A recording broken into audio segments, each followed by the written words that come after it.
एक बार फिर से आप सभी YouTube दर्शकों का आपके अपने स्टडी मेंटर YouTube चैनल पर हार्दिक स्वागत है। आज हम आपके सामने जो वीडियो लेके आए हैं वो है क्लास 12th जियोग्राफी। इसमें हम बात करेंगे जो आपकी न्यू एनसीईआरटी बुक है उसमें मानव बस्ती से संबंधित जो चैप्टर है उस चैप्टर के जितने भी इम्पोर्टेंट क्वेश्चन हैं वो इस वीडियो में हम आपके सामने प्रस्तुत करेंगे। किसी क्वेश्चन में किसी प्रकार की अगर कोई आपको समस्या लग रही है तो आप अपने सुझाव ज़रूर दें, और अगर आपने अभी तक चैनल को सब्सक्राइब नहीं किया है तो चैनल को भी सब्सक्राइब ज़रूर कर लें। शुरू कर रहे हैं आज का अपना पहला क्वेश्चन। पहला क्वेश्चन है, आर्थिक वृद्धि के नोड के रूप में कार्य करते हैं तो वो करते हैं नगर। निम्नलिखित में से ग्रामीण बस्ती का जो प्रकार है वो गुच्छित, अर्धगुच्छित और पल्लीकृत, तो ये सभी इसका सही जवाब हो जाएगा। अगला क्वेश्चन है, सन 2011 की जनगणना के अनुसार भारत की जो कुल नगरीय जनसंख्या है उसका प्रतिशत यहाँ पर पूछा है तो वो है 31.16%। अगले क्वेश्चन की हम बात करें, ग्रामीण बस्तियां जो होती हैं वो किससे संबंधित होती हैं, तो ग्रामीण बस्तियां जो होती हैं वो प्राथमिक जो आर्थिक क्रियाएं होती हैं उनसे संबंधित होती हैं। अगला क्वेश्चन है, नंगला क्या है, तो यहाँ नंगला पूछा है तो नंगला जो है वो पल्लीकृत बस्तियों का एक स्थानीय नाम होता है। अगले क्वेश्चन की हम बात करें, भारत की जनगणना के अनुसार निम्नलिखित में से कौन सी एक विशेषता जो है वो नगर की परिभाषा का अंग नहीं है, तो यहाँ 4 विशेषताएं दी गई हैं। जनघनत्व 400 व्यक्ति प्रति वर्ग किलोमीटर होना चाहिए, तो ये सही विशेषता है। नगर पालिका नगर निगम का होना ये भी सही विशेषता है, और जनसंख्या का आकार 5000 से अधिक होना चाहिए ये भी सही है। मगर 75% से अधिक जनसंख्या का प्राथमिक कार्यों में संलग्न होना ये नगर की परिभाषा नहीं है। फिर है, आधुनिक उद्योगों पर आधारित नगरों का जन्म कब से माना गया है, तो वो माना गया है 19वें दशक के मध्य से, मतलब 1850 के बाद। अगला क्वेश्चन है, भारत में नगरीय जनसंख्या की सर्वाधिक वृद्धि जो है वो 46.14% किस सन में दर्ज की गई है, तो ये की गई है 1981 में। अगले क्वेश्चन की हम बात करें, उपजाऊ जलोढ़ मैदान एवं उत्तरी पूर्वी राज्यों में पाए जाने वाले ग्रामीण जो बस्ती है उसको किस नाम से जाना जाता है, वो बस्तियां गुच्छित बस्तियों के नाम से जानी जाती हैं।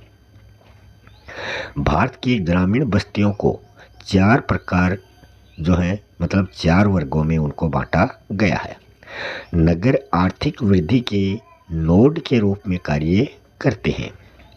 उच्चतम क्रम में प्रशासनिक मुख्यालयों वाले शहरों को प्रशासन नगर के नाम से जाना जाता है। किसी भी प्रकार और आकार के घरों का समूह है जिसमें मानव निवास करते हैं वो मानव बस्तियों के नाम से जाने जाते हैं। ऐसे बड़े अधिवास जिनमें द्वितीय क्रियाकलापों का विशिष्टीकरण मिलता है वो नगरीय बस्तियां कहलाती हैं। हिमाचल की निचली घाटियों एवं निम्न गंगा के मैदान एवं छत्तीसगढ़ राज्यों में जो बस्तियां पाई जाती हैं उनको पल्ली बस्तियां कहा जाता है। भारत की जो पल्लीकृत बस्तियां हैं उनमें पान्ना, पांडा, पाली, नंगला, ढाणी आदि इकाइयां जो हैं वो पाई जाती हैं। महानगरों के चारों ओर सटे हुए जो विकसित नगर हैं उनको अनुषंगी नगर के नाम से जाना जाता है। नगरों की स्थापना सैन्य संबंधी कार्यों के संपादन हेतु गैरिसन अथवा छावनी उनकी की जाती है। अगले क्वेश्चन की हम बात करें, सन 2011 की जनगणना के अनुसार भारत की कुल जनसंख्या में नगरीय जनसंख्या का प्रतिशत कितना है, तो वो है 31.16।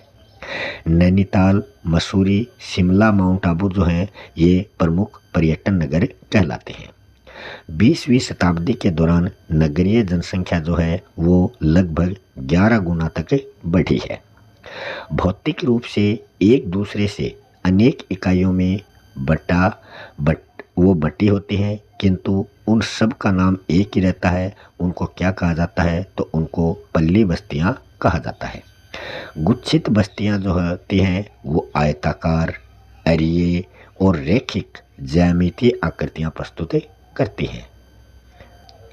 अगला है राजस्थान के जल अभाव वाले क्षेत्रों में गुच्छित या फिर संहत बस्तियों को अनिवार्य बना दिया गया है। मध्यकालीन नगर का जो विकास है वो रजवाड़ों व राज्यों के मुख्यालयों के रूप में हुआ है। उन्हें किला नगर भी कहा जाता है। वृहद मुंबई जो है ये भारत का सबसे बड़ा नगरीय संकुल माना जाता है। फिर हम बात करते हैं अगले क्वेश्चन की। राजस्थान के किन्हीं 2 महानगरीय शहरों के नाम आपको बताने हैं, तो वो हैं जयपुर, जोधपुर और तीसरा है कोटा। तो आपको केवल 2 ही बताने हैं। प्रशासनिक नगर जो होता है वो किसको कहा जाता है? मतलब उच्च कार्यों के प्रशासनिक मुख्यालय प्रशासनिक नगर कहलाते हैं। जैसे कि प्रत्येक राज्य की जो राजधानियां हैं वो प्रशासनिक नगर की श्रेणी में आती हैं।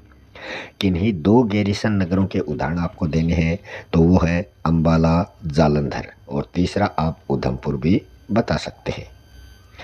पल्ली बस्तियों के नाम आपको बताने हैं, तो पल्ली बस्तियों में ढाणी, पाली, पाड़ा, पांडा, नगला और पान्ना। नगरीय बस्तियां किसे कहते हैं? मतलब ऐसे बड़े अधिवास जिनमें मुख्यतः द्वितीयक और तृतीय क्रियाकलाप किए जाते हैं वो नगरीय बस्तियां कहलाती हैं। अगला क्वेश्चन है ग्रामीण बस्तियों के प्रकार कितने होते हैं और वो किसके आधार पर निर्धारित होते हैं? तो ये 4 आधार पर निर्धारित होते हैं। उच्चावच, स्थलाकृति, जलवायु और जल की उपलब्धता। भारत में नगरों का जो अभ्युदय है वो किस काल से हुआ माना जाता है? तो वो माना जाता है प्रागैतिहासिक काल से। ग्रामीण बस्तियां जो होती हैं वो कितने प्रकार की होती हैं? तो वो 4 प्रकार की होती हैं। उनके नाम आपको बताने हैं। पहली है गुच्छित बस्तियां, दूसरी है अर्धगुच्छित बस्तियां, तीसरी है पल्लीकृत बस्तियां और चौथी है एकाकी बस्तियां। अगला क्वेश्चन है खनन नगर जो है वो क्या है? इसका आपको उदाहरण देना है। मतलब ऐसे नगर जो खनिज समूह क्षेत्रों में विकसित हुए हैं वो खनन नगर कहलाते हैं। जैसे कि खेतड़ी, झरिया, रानीगंज, सिंहभूम। अगला क्वेश्चन है गैरिसन नगर क्या होते हैं? मतलब ऐसे नगर जिनमें सैनिक छावनियां जो होती हैं वो स्थित होती हैं वो गैरिसन नगर की श्रेणी में आते हैं। गुच्छित बस्तियां किसको कहा जाता है? मतलब घरों का एक सामूहिक अथवा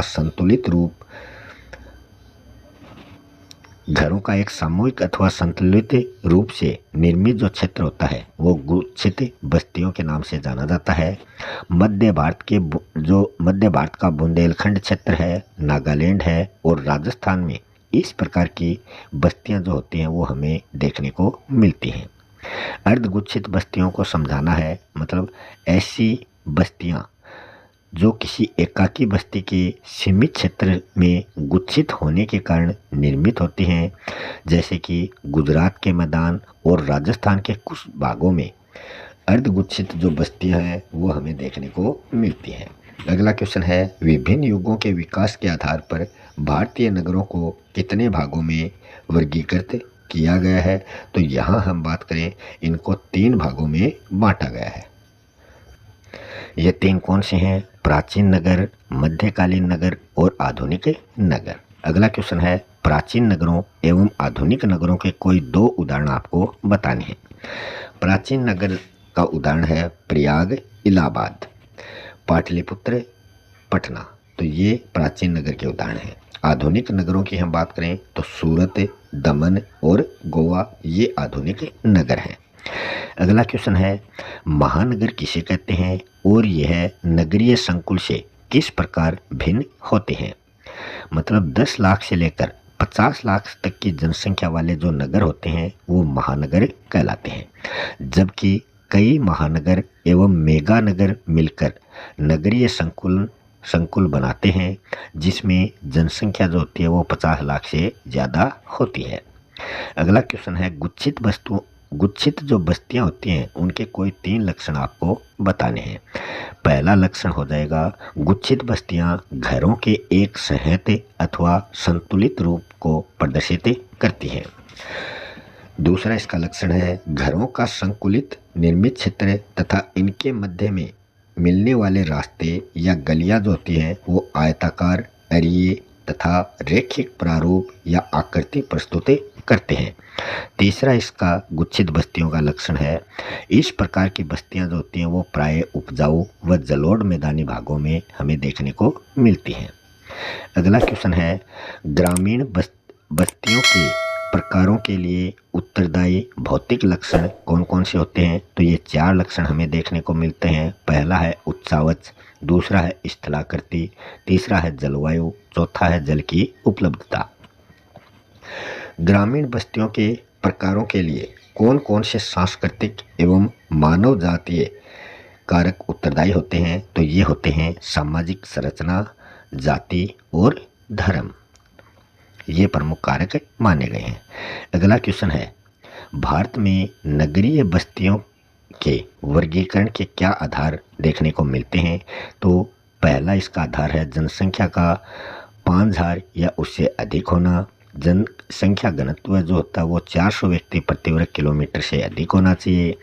कुल जनसंख्या में से 75% या उससे अधिक जनसंख्या का गैर कृषि कार्यों में संलग्न होना और कोई नगर पालिका, नगर निगम, छावनी बोर्ड होना।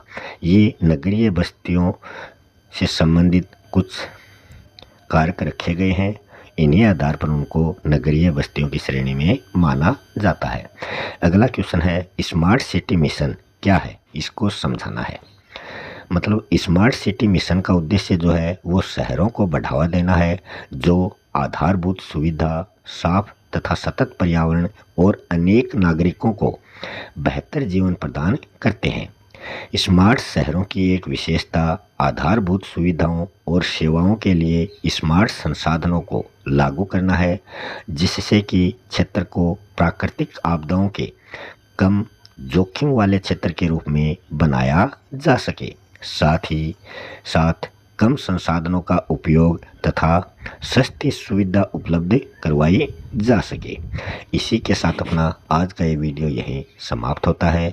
अपने अमूल्य सुझाव भी आप कमेंट बॉक्स में दे सकते हैं और वीडियो को लाइक करें और वीडियो को शेयर ज़रूर करें। मिलते हैं अगले वीडियो में किसी नए टॉपिक के साथ। तब तक के लिए आप सभी YouTube दर्शकों का हार्दिक अभिनंदन।